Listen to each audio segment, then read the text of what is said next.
नमस्कार दोस्तों, मैं हूं शकील प्रेम और आज हाजिर हूं अपने एक नए एपिसोड के साथ। आमतौर पर यह माना जाता है कि पुराने समय के लोग ज्यादा लंबे होते थे, लेकिन समय के साथ इंसान की हाइट कम होती चली गई। ज्यादातर लोगों की आम धारणा यही होती है, लेकिन सच क्या है? क्या सच में पुराने समय में इंसान की लंबाई आज के इंसानों के मुकाबले ज्यादा थी? सवाल मामूली है, लेकिन इसके पीछे की सच्चाई बहुत गहरी है। आज हम इस वीडियो के माध्यम से इसी सवाल का जवाब ढूंढने की कोशिश करेंगे। लोगों में इंसानी एवोल्यूशन की समझ ना होने और धर्मों की गप्पबाजियों की वजह से ये भ्रम तैयार हुआ है कि हमारे पूर्वजों की हाइट हमसे ज्यादा थी। इस्लाम कहता है कि आदम और हव्वा से इंसानियत की शुरुआत हुई, जिनकी हाइट 60 हाथ थी, यानी कि तकरीबन 90 फुट। मुसलमानों की एक किताब कसीसुल अंबिया के अनुसार पैगंबर मूसा के दौर में औज बिन अनक नाम का एक ऐसा आदमी धरती पर था जिसके पैर समुद्र की तली को छूते थे और उसका सिर आकाश से टकराता था। उसकी आत्मा उसके टखनों में थी। पैगंबर मूसा ने उसके टखनों पर वार किया, तब उसकी मौत हुई। बाइबिल के अनुसार एक समय में खुदा के कुछ फरिश्तों ने आसमान से उतरकर धरती की औरतों के साथ संभोग किया, जिससे धरती की औरतें प्रेग्नेंट हो गई। उनसे जो बच्चे हुए वो शुरू में दूसरे बच्चों की तरह ही दिखते थे, लेकिन एक बार जब उन बच्चों की हाइट बढ़नी शुरू हुई तो वे इतने बड़े हो गए कि बाकी सब लोगों से ज्यादा लंबे हो गए। बाइबल में इन्हीं को नेफिलीन कहा गया है। ब्राह्मण धर्म के अनुसार सतयुग में मनुष्य की लंबाई 32 फीट थी। त्रेता युग में यह घटकर 21 फीट रह गई। द्वापर युग में मनुष्य की लंबाई 11 फीट थी। कलयुग में मनुष्य की लंबाई घटकर 5.5 फीट रह गई और कलयुग के अंत तक इंसान की हाइट बस 4 फुट रह जाएगी। ब्राह्मण धर्म की किताबों में ताड़का, कुंभकर्ण, बकासुर, घटोत्कच, हिडिंबा जैसे राक्षसों की लंबाई बहुत ज्यादा बताई गई है, इसलिए इनकी हत्या करने की खातिर खुद भगवान को धरती पर अवतार लेना पड़ा। दरअसल धर्मों की कपोल कल्पित कहानियों की वजह से लोगों की यह धारणा तैयार हुई है कि इंसान की लंबाई पहले ज्यादा हुआ करती थी, लेकिन जब हम इस बात की वैज्ञानिक पड़ताल करते हैं तो ये बिल्कुल बेबुनियाद और झूठी साबित होती है। आज हमारे पास इंसान के एवोल्यूशन से जुड़े तमाम तरह के सबूत मौजूद हैं। आज हमारे पास पिछले 60 लाख सालों के दरमियान के लोगों की औसतन लंबाई के रिकॉर्ड्स भी मौजूद हैं, जिनके अध्ययन से ये मालूम चलता है कि पहले के इंसानों की हाइट आज के इंसानों के मुकाबले ज्यादा नहीं थी, बल्कि कम थी और समय के साथ ये बढ़ती चली गई। आज इंसानों की औसतन लंबाई लगभग 6 फीट तक पहुंच चुकी है। तमाम तरह के शोध और फॉसिल रिकॉर्ड से ये पता चलता है कि शुरुआती इंसान लंबा नहीं था। आज से तकरीबन 58 लाख साल से 44 लाख साल पहले के बीच अफ्रीका में पाई जाने वाली आर्डिपिथिकस प्रजाति पूरी इंसानियत की पूर्वज थी। इस प्रजाति की जिस महिला का कंकाल मिला है उसे आरडी नाम दिया गया है। हैरानी वाली बात यह है कि आरडी की हाइट 3 फीट 11 इंच ही थी। प्रकृति के हिसाब से देखें तो एवोल्यूशन एक सामान्य सी प्रक्रिया है, लेकिन इंसान के हिसाब से ये बेहद धीमी प्रक्रिया होती है। इतनी धीमी कि इंसान की हाइट 4 फीट से 6 फीट होने में पूरे 60 लाख साल लग गए। आज से तकरीबन 44 लाख साल से 32 लाख साल पहले जो इंसानी प्रजाति धरती पर रहती थी उसे ऑस्ट्रेलोपिथिकस एफ्रेंसिस के नाम से जाना जाता है। 1974 में जीवाश्म विज्ञानी डोनाल्ड सी जोहानसन ने इथोपिया में एक युवा ऑस्ट्रेलोपिथिकस एफ्रेंसिस के कंकाल की खोज की, जिसका नाम उन्होंने लूसी रखा। इस कंकाल की हाइट 4 फीट 6 इंच थी। 1963 में तंजानिया से मानवों की एक प्रजाति होमो हैबिलिस के कंकाल की खोज हुई। इस खोज के नतीजे बताते हैं कि तकरीबन 18 लाख साल से 12 लाख साल पहले तंजानिया के इस इलाके में ये प्रजाति निवास करती थी। होमो हैबिलिस प्रजाति की औसतन हाइट महज 3 फीट 11 इंच ही थी। होमो इरेक्टस ये प्रजाति आज से तकरीबन 12 लाख साल पहले से लेकर 6 लाख साल पहले के बीच अफ्रीका में निवास करती थी और इस प्रजाति की औसतन लंबाई 5 फीट की थी।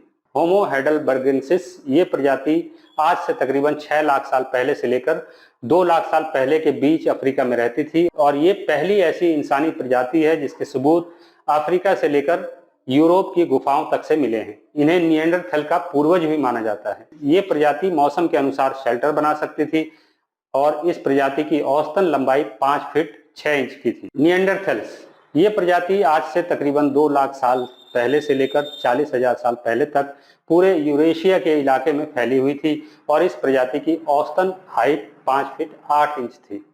आज के दौर में इंसान की औसतन हाइट 6 फुट के करीब पहुंच चुकी है। इसमें थोड़ा बहुत अंतर भौगोलिक परिस्थितियों पर निर्भर करता है और ये समय के साथ बदलता भी रहता है। ई लाइफ ने 1914 के बाद से अब तक दुनिया भर के 187 देशों के लोगों के शारीरिक विकास का अध्ययन करने के बाद एक शोध पत्र जारी किया।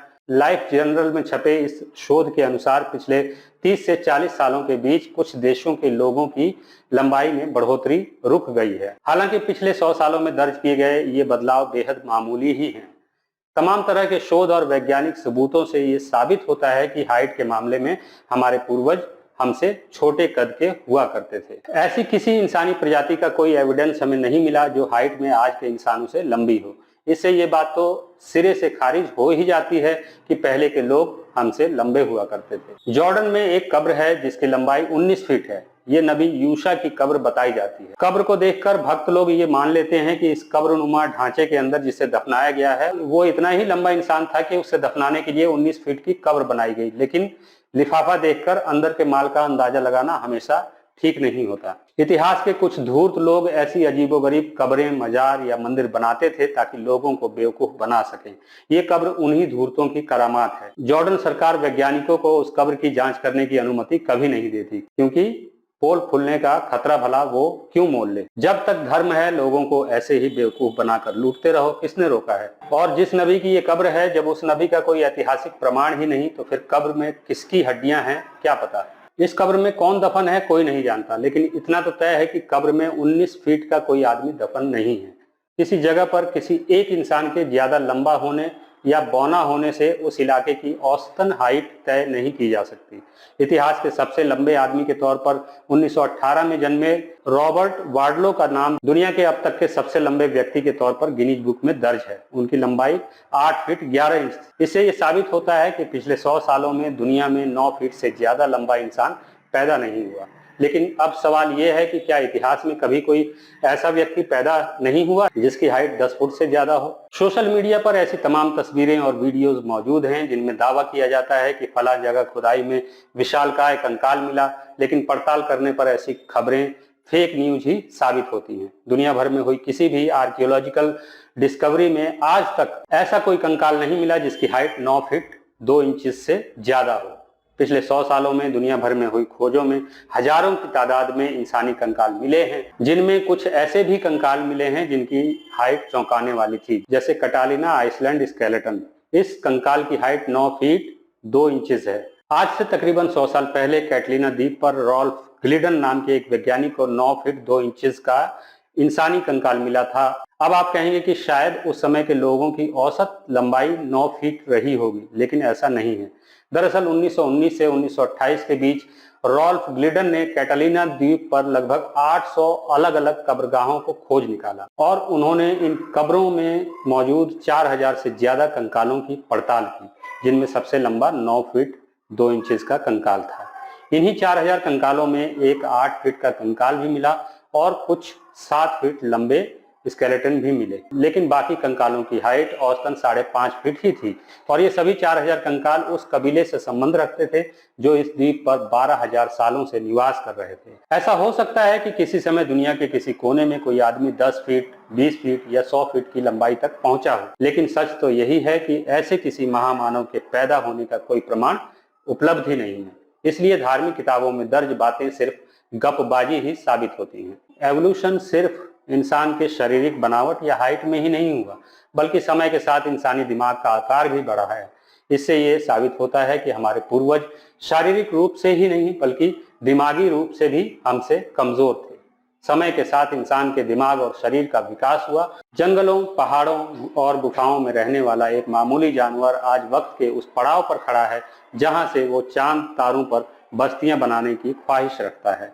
लेकिन आज के कुछ इंसानों की बुद्धि और सोच को देखते हुए लगता है कि इनकी बुद्धि का विकास समय में बहुत पीछे रुक गया है और ऐसे ही लोग समाज की प्रगति में सबसे बड़ी रुकावट बनकर खड़े हैं। समय के साथ इवॉल्व होने वाले विचार ही दुनिया को स्वच्छ रखते हैं और जिन विचारों में एवोल्यूशन की गुंजाइश नहीं होती वो विचार दुनिया को प्रदूषित ही करते हैं। इस्लाम भी एक ऐसा ही मजहब है जिसमें सुधार की कोई गुंजाइश ही नहीं। आज मुसलमानों को राजा राम मोहन राय, ज्योतिबा फुले, डॉक्टर BR अम्बेडकर और पेरियार जैसे महानायकों की जरूरत है, जो इस्लाम को रिफॉर्म कर मुस्लिम समाज को ताजगी प्रदान कर सकें। आज के लिए बस इतना ही। मिलते हैं अगले वीडियो में, तब तक के लिए अनुमति दीजिए। इंसानियत जिंदाबाद।